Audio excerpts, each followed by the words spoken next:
Matagumpay na nailigtas ang mga pasaheros ng tumaob na motor pump boat sa karagatan ng San Agustin, Limasawa, Southern Leyte.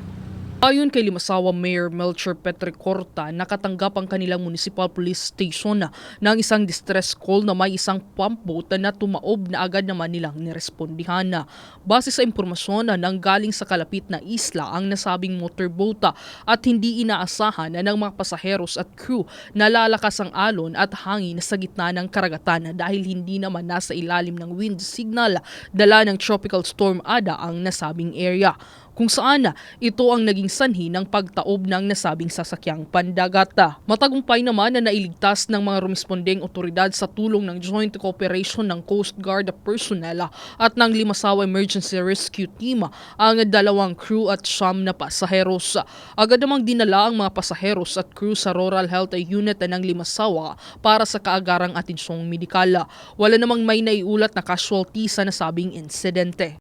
Bali, may mga guest dito sa island na gustong bumalik na.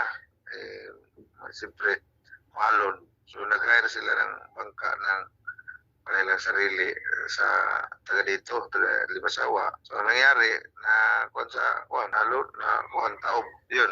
Pero na-rescue naman. Galing sa Limasawa, gusto nang umuwi. Kaso kaya na-stranded sila ba? Kasi parang wala namang signal dito na parang pero malakas pang alon. So kaso nag-hire sila ng baka hindi masyadong yung operator magaling. Okay na naman nadala sa Regio, nakain, tapos balik lang sila sa stay nila. Dagdag yata yung nila, nakabook na hotel.